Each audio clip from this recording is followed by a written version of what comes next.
Culture Média.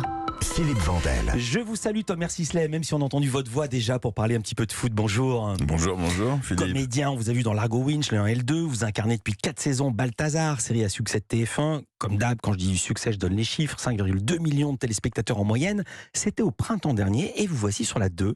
Votre actu, on voit des affiches dans Paris et dans beaucoup de villes de France. La série de la rentrée de France 2, Vortex. Il y aura 2 nouveaux épisodes ce soir à 21h. Les 6 épisodes sont déjà disponibles sur France.tv. 2 épisodes donc la semaine dernière. Et là également, les audiences sont excellentes. Vous les avez vues? Les audiences, vous les connaissez? On me les a rapportées, ouais. Et vous avez oublié, vous étiez numéro 1 de la soirée, vous étiez devant TF1, 4,31 millions de téléspectateurs.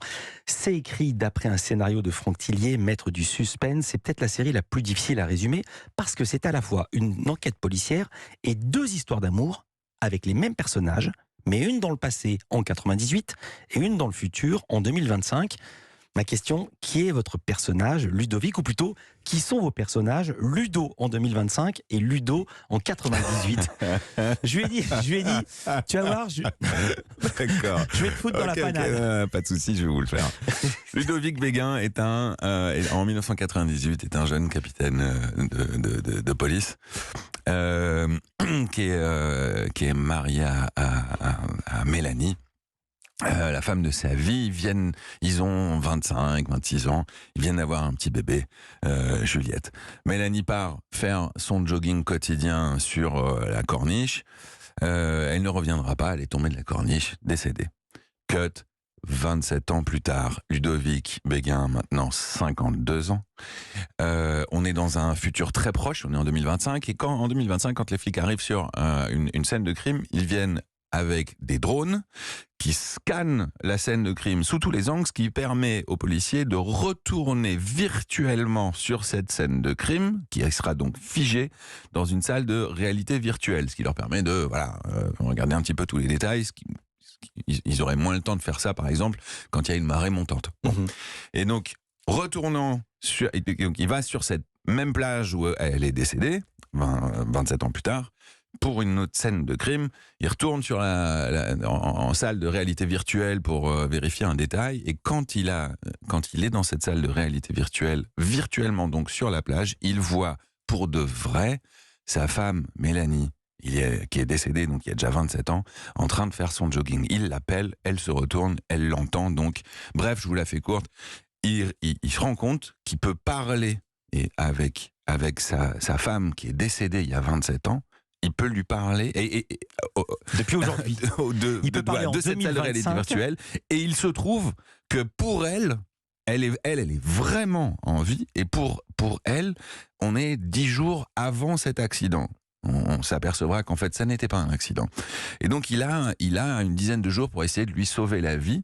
Sauf que, entre-temps, vu qu'il y a 27 ans qui sont passés, lui, il a refait sa vie. Il est à nouveau, il s'est remarié, il a un nouvel enfant, et il est vraiment amoureux de cette nouvelle femme. Et donc, s'il sauve sa femme d'il y a 27 ans, forcément, si on change le passé, on change le présent. Tylène, amoureux, on va entendre la bande-annonce. Zoé Isabelle Lévy, 45 ans. Et à quoi, Ludo? Sur cette plage qu'on a retrouvé sa femme. Tu déconnes? Zone B. Je suis retourné dans la salle VR pour Zoé Lévy. J'ai vu Mélanie. Vivante. On est en 2025. 98. Je vais vraiment mourir là? On peut peut-être empêcher ça. C'était pas un accident. Donc le même tueur à 27 ans d'écart. Faut que tu le retrouves, papa. Si tu survis, je risque de perdre ma femme et mon fils. Tu vas me laisser mourir? Vortex, la série événement. Dans les épisodes 3 et 4 de ce soir, ça se complique encore parce que Ludo va découvrir l'existence d'un tueur en série dans les années 90. Philippe, qu'est-ce que vous faites? J'allais juste dire que je m'arrêtais là. Je voulais savoir, techniquement, comment vous avez travaillé votre vieillissement et surtout votre rajeunissement. Parce que c'est assez facile de se vieillir, mais là, il y a la tête du Tonnerre. Je me suis dit, mais c'est pas possible, c'est des images d'archives. Comment vous avez fait? On a travaillé sur la différence entre les deux looks essentiellement. Quand j'ai 52 ans, j'ai les cheveux longs, un peu poivre et sel, avec une barbe et des vrais poils blancs dans la barbe. Et du coup, quand je suis censé avoir 25 ans, une coupe beaucoup plus courte, rasée de près. Vous savez, moi, si je suis glabre, je perds pas mal d'années. Ouais. Et puis, il n'y a pas des effets numériques aussi? Et puis, on s'est évidemment appuyé sur un rajeunissement numérique sur quelques plans, sur les gros plans. En fait, à partir donc c'est vraiment pas tous les plans du tout d'ailleurs, mais à partir du moment où on met en place cette telle différence de look et que sur certains gros plans on voit que je suis vraiment jeune, en fait le cerveau il enregistre ça et il accepte ça pour tous les autres plans qui eux n'ont pas été retouchés. Juste un mot, vous dites avoir eu droit à 2h30 de maquillage tous les matins pendant 60 jours pour poser votre perruque et votre barbe poil par poil, ça c'est pour jouer le Thomas Sisley de maintenant. Pourquoi vous n'êtes pas laissé pousser les cheveux et laissé pousser votre barbe pour de vrai? Parce qu'on faisait du crossboarding. Il y a des jours où je dois avoir 52 ans et puis le lendemain, tout à coup, j'en ai 25. Il faut qu'on parle de cette technologie immersive. Vortex est la première série française à utiliser cette forme de réalité virtuelle. Aux États-Unis, on avait vu ça dans Mandalorian de Disney+. C'est absolument spectaculaire. Racontez le principe. Comment ça fonctionne? Eh bien, on travaille avec des écrans LED gigantesques qui remplacent les fonds verts. Donc là où avant, avec un fond vert, on voyait rien, et il fallait tout imaginer, et pour avoir le bon regard, on nous collait une croix sur le fond vert, on nous disait voilà, tu regardes cette croix.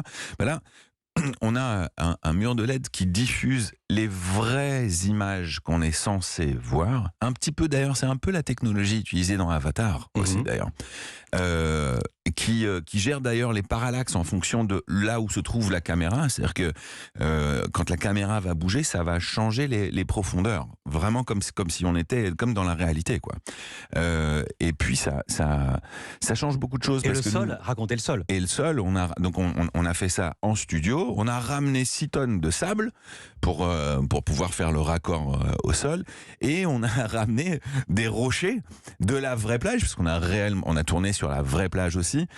Vraie plage sur laquelle on avait ramené des faux rochers ressemblant à des vrais qui permettaient donc d'avoir cette plage avec des rochers positionnés là où on le souhaitait, afin de recréer ensuite ces mêmes faux rochers qui en fait paraissent être des vrais en studio. Vous voyez ce que je veux dire? Je vois très bien ce que ça veut dire, d'autant que pour moi c'est très facile parce que j'ai vu la série et j'ai vu des reportages là-dessus. Je dois préciser que ces images de synthèse sont tellement bien que ça va devenir un jeu vidéo. Merci beaucoup Thomas Sisley. Je rappelle Vortex, la série de la rentrée de France 2, 2 nouveaux épisodes ce soir dans laquelle je dis rien. Merci d'avoir été avec nous. Merci à vous. C'est un